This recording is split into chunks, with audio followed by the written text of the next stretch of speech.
And the Joey Jones Show continuing from Mugshots Grill and Bar on Airport Boulevard. What is our record on homecoming? It is 4-0. We started with Milford Academy, Henderson State, UT Martin, and then last year, Florida Atlantic. FAU, our first win over a Division I team on homecoming. So had a pretty good run so far. We're going to hopefully keep it rolling today. So we've had a week to rest, a week to heal, and now it's Kent State today. And you look at their record, and you may start to dismiss these guys, but number one, they've played at Penn State, they played at LSU, they played the best teams in their conference right now, and offensively, they are loaded with weapons, aren't they? They are. You look at also, in addition to the teams you mentioned, they played Northern Illinois, who's top 25. They played Ball State, who's 6-1 right now. So they're playing some really good football teams. They play good football. Kent State knows how to play the game. And offensively, you mentioned that. Got a big running back, 245 pounds. Another scat guy, Dre Archer. That's we got to watch out where he's number one.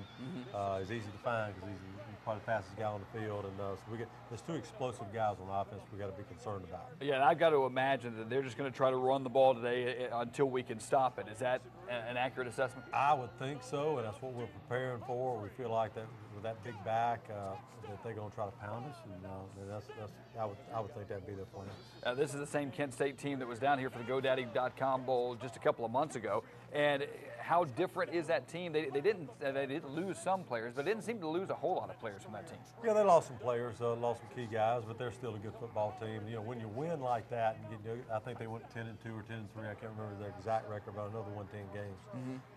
You know, when you go through a season like that, you know how to win, and it just creates confidence. We talk about their running game, and just when you focus on their run, they'll step back and hit a guy in the back of the end zone. They know how to throw the ball, too. They do.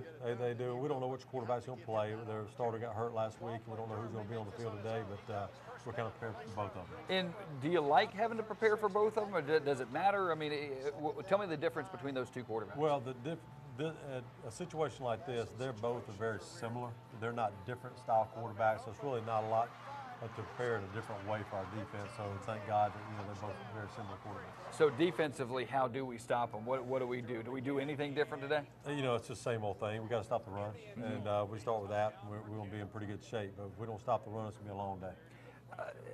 Have we faced a team that runs the ball this well so far? Probably not.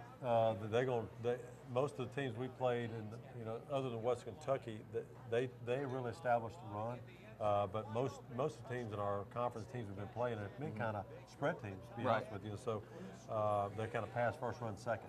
This team's going to be a run first, pass second. So do you like that? Do you like prepared against the run? I don't know if we can stop them. You'll find out today, right? We'll find out, yeah.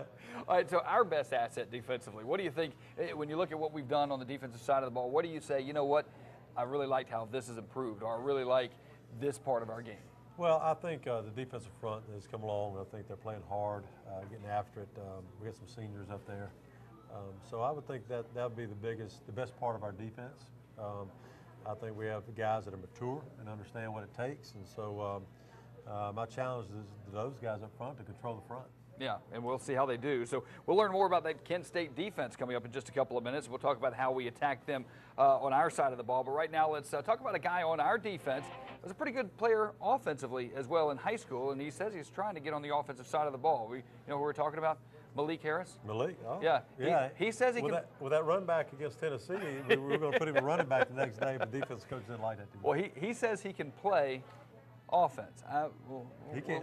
We'll see what he. I believe him. I believe him. We'll see what he has to say here. He's our subject of our Mobile Gas player profile. No, that's okay.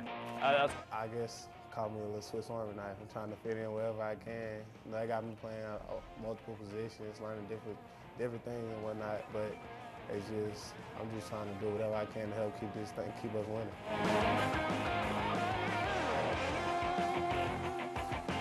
I would hope they would say he's a hard worker, he's very coachable, and has a great motor and has a great passion for the game.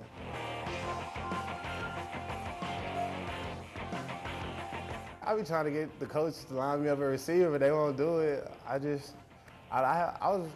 like I was pretty good at receiver, but I mean, I had a good quarterback, good scheme, but yeah, I play receiver and some like wing, so.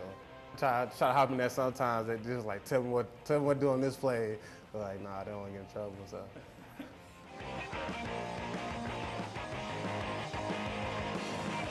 some people might go on to go somewhere established, but I really gonna make a name for myself. You know what I mean? Go set the foundation for a good program. That way you can carry out the legacy where you can be, be one of those guys who's like, yeah, I was here when it started, and now it's here. You know what I'm saying? You can look back and be like, yeah, I helped build this.